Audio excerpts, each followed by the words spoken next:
ବହୁତ ଦିନ ପୂର୍ବର କଥା। ଏକ ରାଜ୍ୟରେ ଜଣେ ବାବା ତାଙ୍କ ଶିଷ୍ୟଙ୍କ ସହିତ ବାସ କରୁଥିଲେ। ସେମାନେ ଭିକ୍ଷା ମାଗି କିଛି ଖାଇଥାନ୍ତି। କିଛି ସମୟ ପରେ ସେହି ରାଜ୍ୟରେ ମରୁଡ଼ି ପଡ଼ିଗଲା।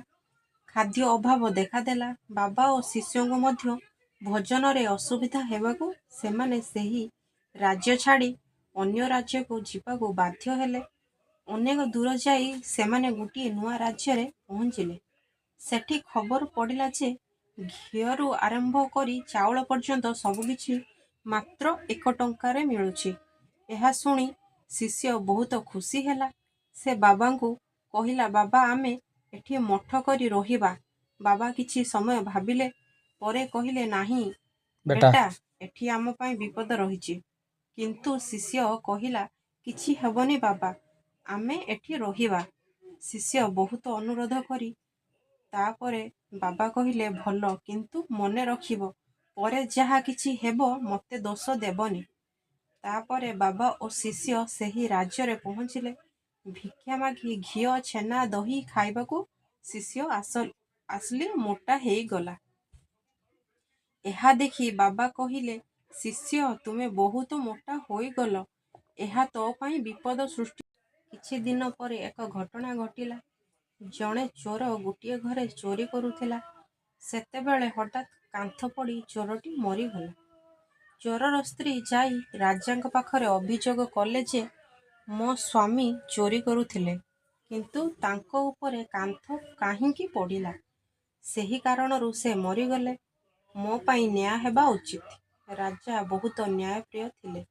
ସେ କହିଲେ, ଭଲ କଥା, ପ୍ରଥମେ ସେହି ଘର ମାଲିକକୁ ଡାକ। ଘର ମାଲିକ ଆସିଲେ। ରାଜା କହିଲେ, ତୋ ଘରେ ଚୋରି ହେଉଥିଲା ବେଳେ କାନ୍ଥ ପଡ଼ିଲା ଓ ଚୋର ମରିଗଲା, ତେଣୁ ତୁମେ ଦୋଷୀ। ଘର ମାଲିକ କହିଲେ, ମହାରାଜ, ଏଥିରେ ମୋର କିଛି ଦୋଷ ନାହିଁ।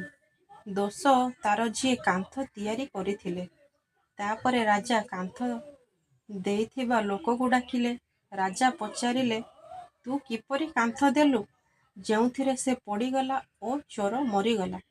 ସେ କହିଲା, ମହାରାଜ, ଏଥିରେ ମୋର ଭୁଲ ନାହିଁ। ଯିଏ ମୋତେ ମାଟି ବାଲି ମିଶାଇ ଦେଇଥିଲା, ସେଇ ଦୋଷୀ।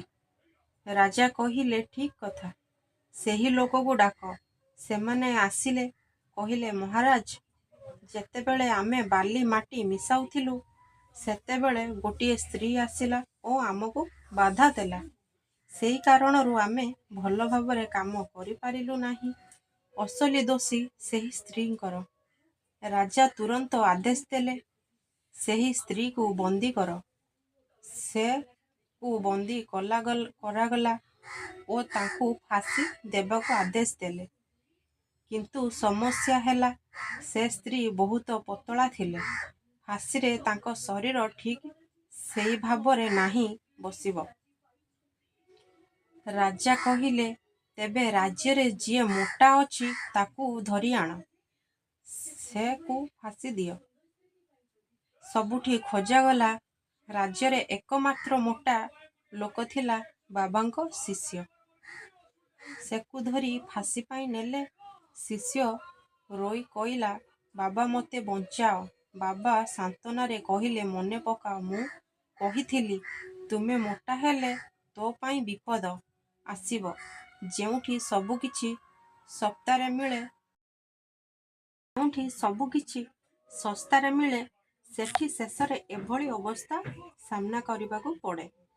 ଯେଉଁଠି ବିନା ପରିଶ୍ରମରେ ବହୁତ ଶସ୍ତାରେ ସବୁକିଛି ମିଳେ, ସେଠି ସଦା ବିପଦ ଲୁକାଇ ଥାଏ।